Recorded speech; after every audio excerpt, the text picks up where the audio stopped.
ఆంధ్రప్రదేశ్లో అన్నింటికంటే garam garam political segment ఏదైనా ఉందంటే అది గుడివాడే. గుడివాడ రాజకీయం మామూలుగా ఉండదు. తొడకొట్టడాలు, మీసం తిప్పడాలు, పంచు డైలాగులు ఒకటేమిటి, అన్నీ ఇక్కడే కనిపిస్తాయి. కొడాలి నాని గుడివాడను కంచుకోటగా చేసుకున్నారు. వరుసగా 4 సార్లు గెలిచారు. ఇప్పుడు 5వ సారి సై అంటున్నారు. అయితే ఇప్పుడు నానిని ఎలాగైనా ఓడించాలన్న గట్టి టార్గెట్తో టీడీపీ ఉంది.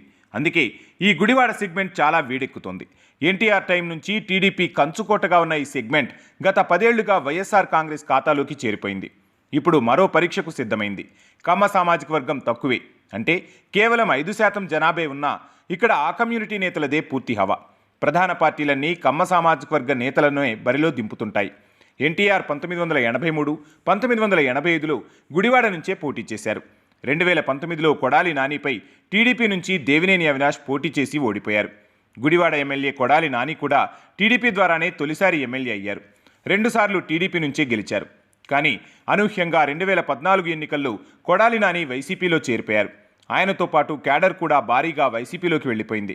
అక్కడి నుంచి నాని వెనుక కమ్మ సామాజిక వర్గంలోని ఒక మేజర్ సెక్షన్తో పాటు ఇతర కులాలు నాని వెనుక నిలబడ్డాయి.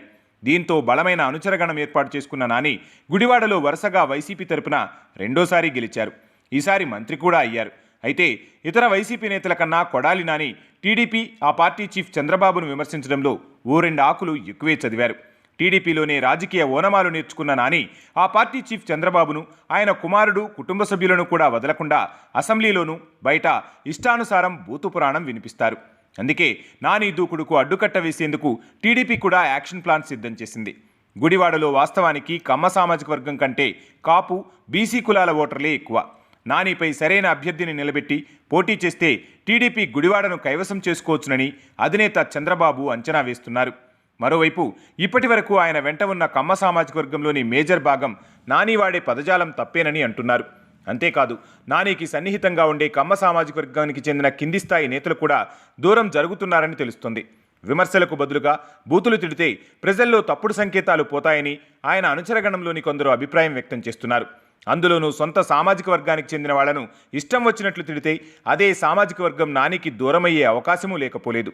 బూతుల మోతాదు మించిపోవడం కారణంగా కొడాలి తనకు తానుగా టీడీపీకి గెలుపు ఛాన్స్ ఇస్తున్నారని ఆయన ఫాలోవర్స్ కొందరు చెప్పుకుంటున్నారు.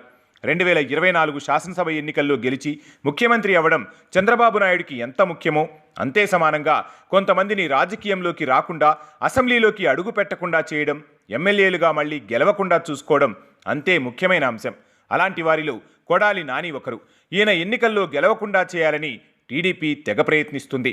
ఆ ప్రయత్నాలు ఎలా ఫలిస్తాయో, చంద్రబాబు వ్యూహాలు ఏంటో రానున్న ఎన్నికలే సమాధానం చెప్పనున్నాయి.